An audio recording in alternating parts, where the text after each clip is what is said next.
ओम साई राम। नमस्ते, मेरा नाम नरेंद्र राठौड़। आज हम जानेंगे साईं बाबा के चमत्कारी पत्थर के बारे में। जी, वो चमत्कारी पत्थर पहले तो लेंडी बाग में रहता था। वहां पे अन्य ग्रामीण कपड़े धोते थे। एक दिन बाबा अब्दुल्ला ने देखा कि हमारे प्यारे साईं बाबा उस पत्थर पर बैठे हुए हैं। अब बाबा अब्दुल्ला ने अन्य ग्रामीण से कहा कि साईं बाबा उस पत्थर पर बैठे हैं आज। मैंने भी कई बार उन्हें देखा है वहां पर बैठे हुए।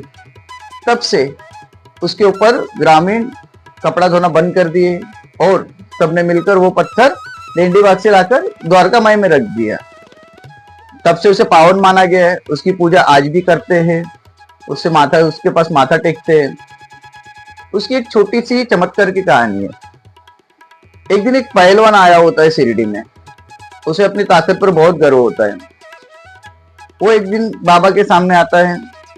बाबा उसे कहते हैं कि इस पत्थर को जरा वहां पे रख दीजिए। पहलवान कहता है क्यों नहीं। पहलवान को लगता है इतना सा पत्थर मैं तो आराम से रख दूंगा। पहलवान उठाने जाता है लेकिन हिलता नहीं है। बहुत कोशिश करता है, फिर से उठाने जाता है, फिर भी नहीं हिलता है। पूरी ताकत लगा देता है, फिर भी एक इंच भी वो पत्थर हिलता नहीं है। तब वो मन में समझ जाता है कि ये बाबा की कोई लीला है, कोई माया है। वे एक बार पत्थर की ओर देखता है, एक बार बाबा की ओर देखता है, एक बार पत्थर की ओर देखता है, एक बार बाबा की ओर देखता है। तो बाबा उसे देखकर मुस्कुराते हैं और उसे कहते हैं एक मिनट रुको। और बाबा के पास जो सटका रहता है हाथ में, उस सटके से बाबा उस पत्थर के साथ खेलने लगते हैं जैसे कि वो कोई साधारण सी गेंद हो। वैसे वो खेलने लगते हैं और बाबा अपने हाथों से फिर उस पत्थर को साइड में रख देते हैं। बाबा का हर चमत्कार सत्य, धर्म, प्रेम, शांति के प्रतीक होता है। जो लोग भटक गए हैं, जिसे खुद के ऊपर बहुत गर्व है, उसे एक अच्छा मार्ग बताने के लिए वे चमत्कार किया करते थे।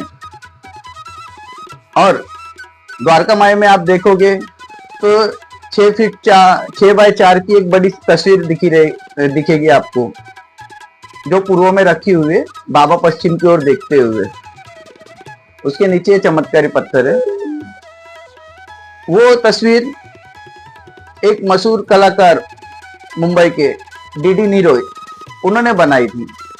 उन्होंने तस्वीर बनाई और उनके जो गुरु थे, जो मुंबई स्थित गिरगांव में कामू बाबा रहते थे, उनके पास वो ले गए वो तस्वीर कई लोगों की मदद से।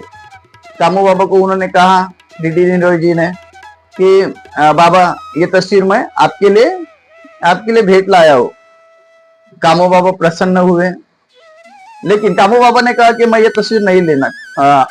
मुझे प्रसन्नता हुई लेकिन मैं ये तस्वीर स्वीकार नहीं करूंगा। डीडी नीरोय असंतुष्ट हो गए। उन्होंने कहा, कामू बाबा, मैंने ये तस्वीर बनाने के लिए मुझे 3 साल लगे, इसकी फ्रेम बनाने के लिए 1.5 महीना लगा, पैसे का तो छोड़ दो, तो आप इसे स्वीकार क्यों नहीं कर रहे हो।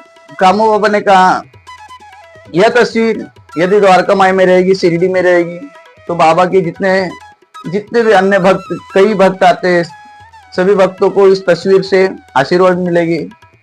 बाबा इस तस्वीर से लोगों को आशीर्वाद देंगे, जो भी इस तस्वीर पे माथा टेकेंगे। आज भी आप वहां पर जाते हो, उस पत्थर पे माथा टेकते हो, तो जैसे आप ऊपर सर करोगे वैसे बाबा आपको उस फोटो में से आशीर्वाद देते हुए दिखेंगे। आप जब भी द्वारका माई जाते हो, उस फोटो का दर्शन जरूर कीजिएगा और उस चमत्कारी पत्थर को जरूर माथे से टेकिएगा और ध्यान से देखिएगा उस पत्थर को। आप द्वारका माई जाते हो लेकिन आपने उस पत्थर को आज तक ध्यान से नहीं देखा है। आपने धुनी देखी है, बाबा की छवि वाली दीवार देखी है, चूल्हा देखा है, सब कुछ देखा आपने द्वारका माई में, लेकिन उस पत्थर पे आपने गौर नहीं किया आज तक। तो आप जब शिरडी जाओगे तो उस पत्थर को आप देख लीजिएगा, उसे स्मरण कीजिएगा, उसका माथा टेकिएगा और समझिएगा कि आपने साईं बाबा के पैर पड़ लिए। और जैसे आप स्मरण करते हो, आप किसी भी रूप में उन्हें देखोगे, किसी भी अल्लाह, ईश्वर, भगवान, किसी भी स्वरूप में आपको मिल जाएंगे। आप जरूर जाइएगा, उस पत्थर के दर्शन कीजिएगा। मिलेंगे अगले वीडियो में, तब तक के लिए ओम साई राम।